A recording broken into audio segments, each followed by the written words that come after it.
1, 2, 1, 2, test Oui, micro. c'est bon. Ilham, est-ce que le sucre est une drogue ? Alors non, contrairement à la grande idée reçue, le sucre, ce n'est pas une drogue. Le sucre n'est pas considéré comme une substance addictive, contrairement aux drogues, comme la cocaïne ou le cannabis par exemple.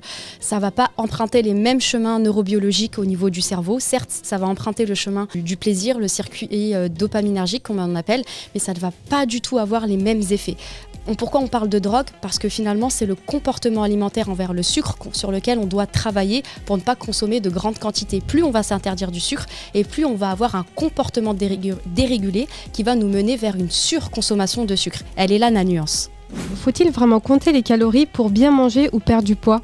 Alors non, pour bien manger et pour perdre du poids, on n'est pas forcément obligé de calculer ses calories. On peut tout simplement déjà s'intéresser à son équilibre global et regarder ce qu'on fait pas bien ou pas assez, et tout simplement généralement soit augmenter ses légumes, manger un petit peu plus de fibres, augmenter son activité physique tout simplement, et si vraiment il y a une résistance à la perte de poids, consulter un professionnel, et dans ce cas-là lui s'occupera de tout. Pour calculer ses calories en soi, c'est très simple, sur un simple site internet on peut se renseigner, mais il faut dans un premier temps déjà connaître ses besoins énergétiques, à quoi ça correspond, et faire surtout attention à pas se dénutrir. Donc vraiment je vous conseille d'aller voir un professionnel. C'est quoi le cliché qu'on entend tout le temps sur l'alimentation africaine et orientale ?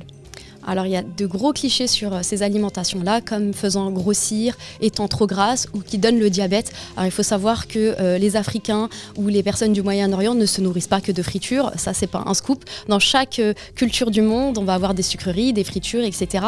Et je trouve que c'est très réducteur de simplement résumer cette alimentation à du sucre, du gras, etc. Non, c'est une alimentation qui est très riche. Étant moi-même d'origine marocaine, je connais très bien cette culture alimentaire-là et elle ressemble beaucoup au régime méditerranéen. Et le régime méditerranéen est le régime qui est le plus étudié scientifiquement parlant et sur lesquels reposent les recommandations de santé officielles. Et au Maghreb, on est totalement dans ces recommandations-là. Bien au contraire. Est-ce qu'on est obligé de manger de la viande pour être en bonne santé ? Alors non, contrairement à l'idée reçue, les végétariens et les végétaliens ou les véganes ne sont pas forcément carencés. Si un régime alimentaire végétarien ou végane est bien mené, ou végétalien, voire avoir certaines complémentations, notamment pour la vitamine B12 qui peut manquer dans un régime végétalien ou un régime végétarien très poussé, en soi, on peut être en excellente santé, voire même en meilleure santé que certains omnivores. Pourquoi ? Parce que les régimes végétariens et végétaliens, on va avoir tendance à consommer beaucoup plus de fibres, de vitamines et de minéraux. Et on sait aujourd'hui que tout ça, ça participe à avoir des bons facteurs de santé et une meilleure santé générale.